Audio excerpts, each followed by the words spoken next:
Hello. This video is about shin splints and things we can do to prevent them and maybe make them even feel better. So we're going to be focusing on two groups of muscles. That's the calf group and the anterior compartment muscles in the front of the leg. A lot of the video you won't see my head, but that's okay because we're just focusing on the foot, the ankle, and the calf. Okay. All right, so let's start just easy stuff and we'll get harder as we go, okay? First, range of motion. I have my track athletes do the alphabet with their feet for some range of motion and just to get those small muscles of the ankle moving, okay? And as you can see, here's my anterior compartment muscles, and you can see it's flexing. And these are the calf group. You have the gastrocnemius and the soleus muscle, and those are working too. So we just can do the alphabet with your feet, like literally write the alphabet, A, B, C, and so on. Or you can do what I'm doing here, and they're just circles, okay? Either one. But just making sure we get everywhere in that range of motion. Start with that until we get nice and warm. Yeah. You can write your name. Good. Okay. Grab a resistance band. Mine's extra heavy, but that's just, for an added challenge. You could start with light, okay? And we're going to wrap it around both feet. I'm actually going to turn this kind of sideways so you can almost see. I'm leaning back a little bit, keeping my torso nice and long, and just my heels are on the ground, or on the mat, and I'm going to bring one knee in, and I'm just lifting and letting go with just my foot. Okay, I'll do it a few different angles so you can see. Okay, I'm pulling against that resistance. I'm engaging these muscles here. And letting it go. I'm making sure that my knee isn't the thing that's doing the work, so I'm not pulling, I'm not pulling with my hip flexors. And we're just going up and down. I'll turn this way. This gets pretty hard pretty quick. Yeah, so only do what you're able to do, okay? I'm going to go to the other side. Always do both feet, even if you're only having trouble on one shin. We always want to do the same thing on both sides to keep a balance, okay? I'm pulling it up. Yeah. I have another video on my YouTube channel that is called Foot and Ankle Health, and it's I go through a lot of these similar movements, but there's some extra ones on there too that might interest you. So I encourage you to go over there. It's yoga for you, and you can watch that video. I'll probably link it anyway when I post this one. Okay, so we do this. You'll feel that nice burn, I promise. Okay, so this next one is called drop-ins. All right, so again, you're not going to see my top half. That's all right. Okay, so we start off on a level surface. Your feet are the same distance apart. And we're bending at the knees and hinging at the hips forward, okay? Weight goes into one leg. And you come up on the on the toes of that foot, okay? And then the other foot, we simply, and I say simply sarcastically because this is really hard, we step back and close to the foot, and back and close. My heel is off the mat just like an inch, not even, okay? That's all you need. And you can see that there's some balance issues here, and there's all the muscles here are getting challenged, okay? So this is all good. Single leg work is really good, especially for, well, actually for everybody. I'm going to go on this side. I was going to say for runners, but that's not true. It's for everybody. We all want to stay on our feet, right? Okay, so again, you're nice and balanced. Bend the knees. My weight's going in the other foot now. Coming up on the toes. And stepping. And close.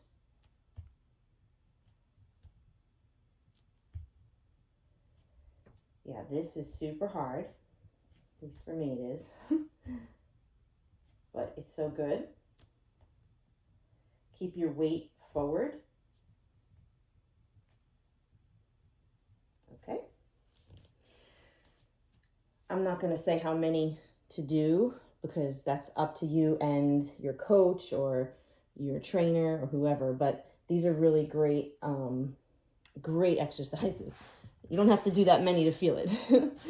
Okay, so next are calf raises and heel raises. So first I'll just stand on solid ground, okay?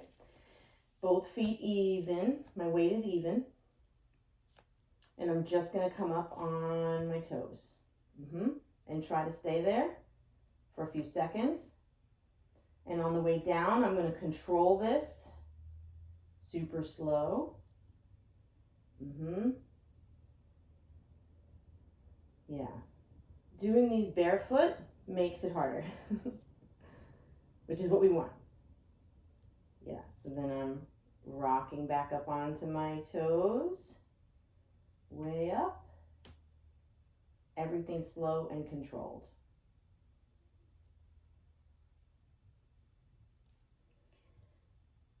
Okay, I'm gonna do one more, and then we're adding on.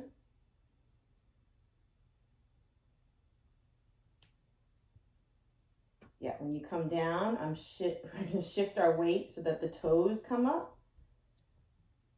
Yeah, as you can see, that's super hard. Come back up. So holding onto a wall or a counter might be in order for some of these, but try to do it as best you can without holding on, because then we're really asking our muscles to do all the work. Yep. Rocking up slowly.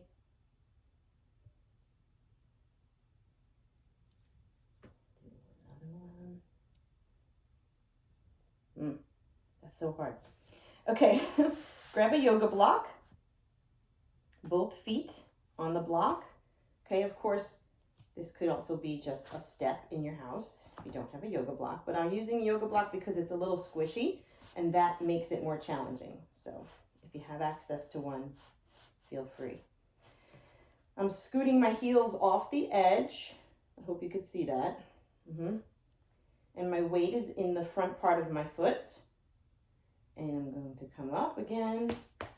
Ooh, ankle's cracking. But having my heels off the edge allows me to dip a little below. Nice and controlled. And up. If you're on a staircase doing this, you can hold on to the railing, the wall. But like I said, the yoga block adds just an extra layer of challenge. Yeah. Good. Do as many as you think you need for that. Then we're going to do one foot. Again, we're going to come up on one foot. The other foot is slightly, here I'll show you. We're slightly touching the ground with the other foot because raising up on one foot is extremely difficult. So again, holding on to a wall or something like that. But I still have my other foot on the floor as I raise up. And then when I come down, I'm going beyond to stretch out the back of the calf.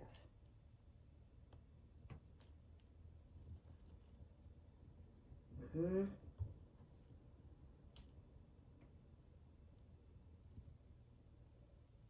I'll show you on the other foot what that looks like from the side.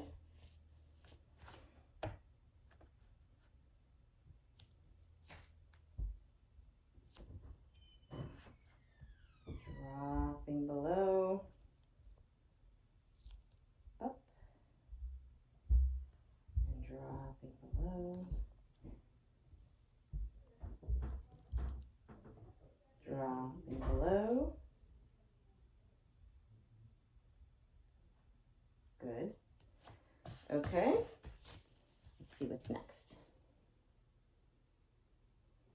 Okay, so this is a yoga pose. It's called toe stand, and it's really great to help stretch out the bottom of your feet, which of course is all connected to your shin and your calf muscles. So we come down into this squat, Malasana, right? Elbows on the inside of the knees and push out, okay? This is just to get us used to being in this low squat position. Rocking back and forth helps to just get your brain connected with your body as far as balance, okay? Now, hands on the mat. Bring your feet together, knees together, and that means as close as you can get them. And then we're coming up on the toes. Yeah, and we're sitting on the heels. Hands are on the mat. Fingers, if you'd like to, for an added balance, instead of all your fingers, just put 2. And we walk them back. The torso comes up a little bit. Oop, don't lose your balance. Yes, walk them back. And then when you feel like you're steady, you can release your hands. And this might not be accessible to you. That's fine. Just do whatever you can. But as soon as you release your hands, you're going to feel and see the toes and the feet working, and you're really getting strength building in the feet. I'm going to come on the side here to show you what that looks like from the side. Always breathe. See, as soon as I lift my hands up, those tiny muscles in my feet are really doing some work. And you will feel that immediately. This is really good to develop the strength, not only the feet, but it's all up in here in this anterior compartment.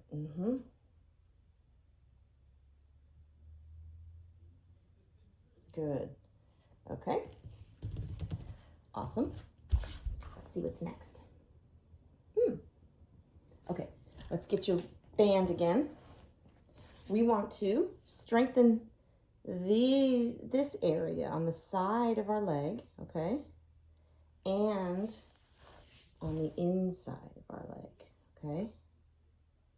So this is how we're gonna do that. Get your band, wrap it around your feet, both feet. Lean back a little bit.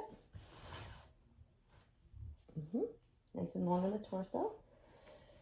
And first we're going to start with the right foot, and we're going to externally rotate it, okay? So we push the foot out against the resistance band.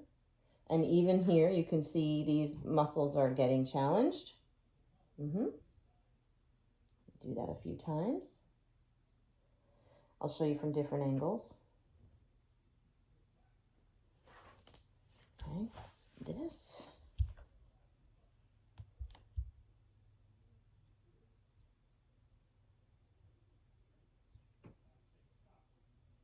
There you go. And then I'll show you from here. Still working with the right foot. See, the left foot isn't doing anything. Good. And then you do have to do both sides. So now I'm working with the left foot, externally, everting it. Good. And then when we're finished with this, we're going to do the opposite movement, which is an invert. Okay, and I'll show you how we can accomplish that. Same thing, the strap is around the feet, but we cross our feet. And make sure that the strap didn't slide or whatever, right? Cross the feet and pull to the inside. So invert. And I'll show you all the different angles there too. Yeah, and this you really do feel right away, right on the inside of the leg there. In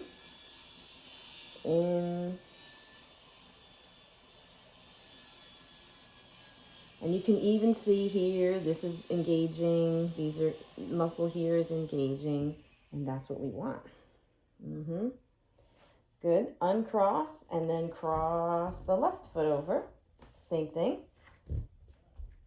And we're pulling. Just showing you from a different perspective what it looks like. Yeah. And so you will feel it, I promise. These are great. I would do these a few times a week and really gets that whole area strong, especially for new runners. But, you know, shin splints can happen at any stage of your running career. Sometimes it just means you need different shoes. Sometimes it means you know, something's a little wonky in your gait or in your form. Could mean you grew.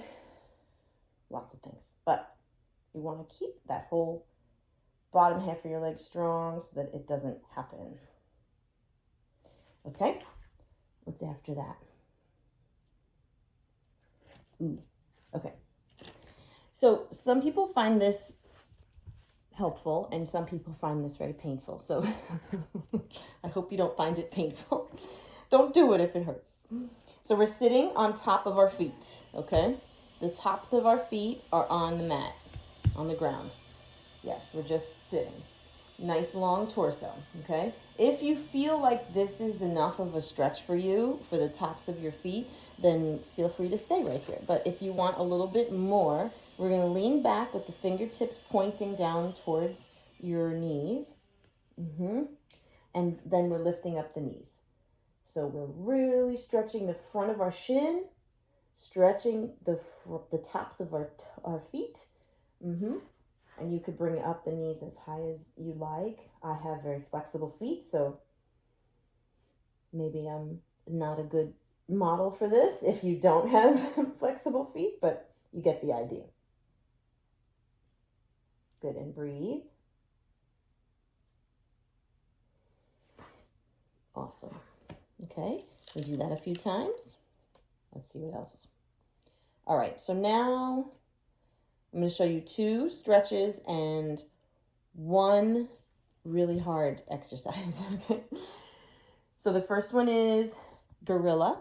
Okay, this is a stretch. So we're going to just stand up. Put a nice deep bend in the knees. Deep bend in the knees. Reaching down.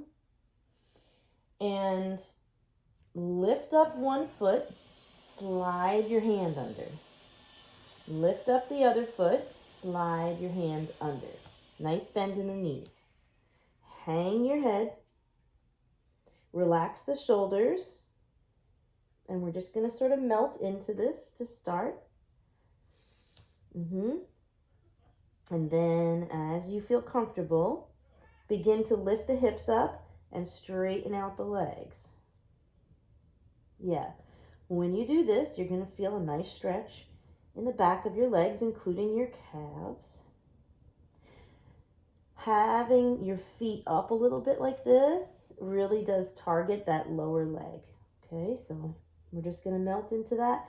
And as you're here, if you feel comfortable, you can bend one leg and straighten the other. Bend the other leg. And really work with a dynamic stretch in the back of the legs, including that calf.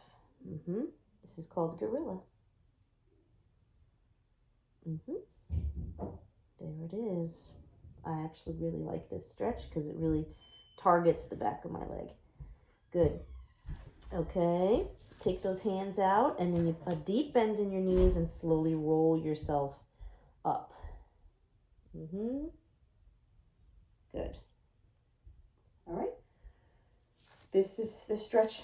I don't know, lots of track teams call this different things, but I call them scoops. We just stick our heel out with the toes pointing up to the sky. Sit your body back. Yes, so that the weight is in the opposite leg. And we're going to bring our arms close to our body. Nice tight belly. And as we inhale, we're scooping all the way down and come on up. This is stretching the back of that leg, similarly to how gorilla stretches the whole back of the leg, with a little focus on that calf when we have the toes pointing up to the sky like that. This gets a good hamstring too. And so while you're here in this position, down low in the scoop, you can change the angle of your foot and find where it's targeting the area you want targeted. And up. Good. We'll do a few of those. Of course, the opposite side. Heel goes on the ground, the toes up to the sky. Sit your body back. Tight belly. Chamber the arms. And we scoop. Breathing. Yeah, and change the angle of the foot if you like. It really does. It's interesting how that could make a difference. And up. Yes. Okay. And this is a super hard one. Okay. You could try this without a weight first, and then add a weight as you get more confident. I have a 10-pound dumbbell. So this is how this one works. I'm coming back so that you can see more of my body, because it does matter what your hip is doing in this. So single leg work is super important for any kind of track or field athletes, and especially if we want to keep the legs strong to protect against shin splints. So here we are going to start with 2 legs, shift our weight into 1 leg. I'm going to shift it in my left to begin. I have the weight in my hand, and I'm going to let it go out in front of me, which of course makes it harder. I'm hinging at my hips. My left leg has a soft bend in it. My right leg comes up, and we're going to externally rotate that hip. And as you can see, on 1 leg, this means not only am I challenging my hip, which is great, but I'm challenging that lower leg, getting stronger. My proprioception is improving. It's very hard to change your gaze as you're moving on 1 foot. Balance poses are hard enough when you stay static, but when you change the gaze, as you have to in this pose, it really does challenge your balance. And so my lower leg is totally lit up right now. My foot, my ankle, my calf, and my anterior compartment muscles, that whole thing. Yes, that's hard. Okay, I'm going to switch sides. All my weight in the right leg, little bend in it. Back leg bends. Sorry, my left leg bends. Arms are straight. I'm going to externally rotate. Yes. Like I said, start doing this exercise with no weight. Tight belly.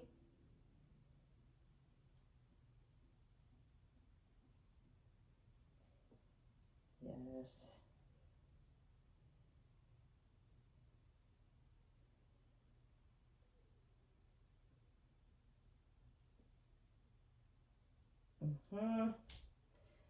It's okay if you lose your balance.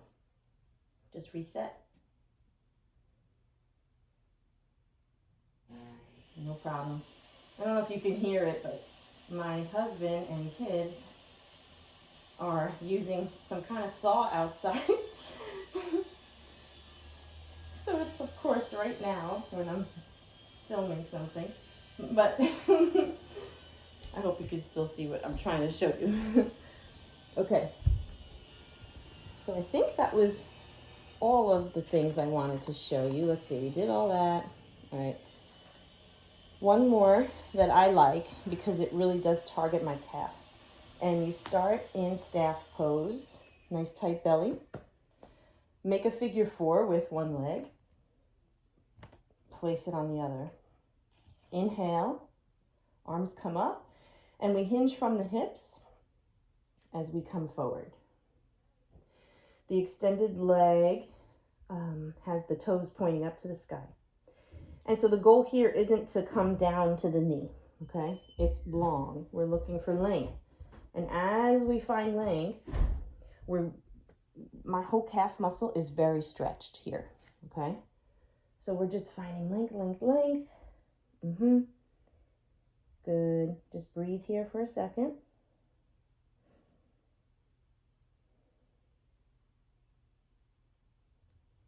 Good. Let's switch sides. Start in staff, nice and tall, belly tight. Good. Figure 4. Inhale, arms up. And again, hinging at the hips. We're long. We're looking for length, like your friend is holding onto your hands and helping you get into this pose, pulling you. Keep the toes up to the sky and that extended leg. We really feel a deep, deep stretch in that calf.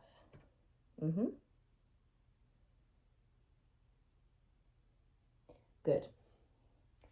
And last but not least, foam roll. Mine is gigantic. It doesn't have to be this big. But the idea here is we want to put one heel on the roller, the other foot off the roller. Yes, hands behind you. We're going to dig into this foot that's planted on the mat, lift my hips up a little bit, and roll the calf, okay? This puts a little more pressure on it when you lift your hips up instead of trying to roll it, with your hips down on the ground. You don't get as much deep foam rolling going on. I'm going to just readjust this so that we stay in the frame. Yeah. If you don't have a foam roller, you could make one. Just roll up a bunch of towels and tape them and roll. Another thing some people like to do is get like a big water bottle, like one of those liter ones, fill it with water, freeze it, and foam, quote unquote, foam roll with that, because you also get that nice cold. I've never done that, but I heard it's good. And another option, if you don't want to use a foam roller, is a tennis ball or a lacrosse ball. And do the same thing where you put it under your calf and roll it all around. That's really nice. Gets deep into the fascia.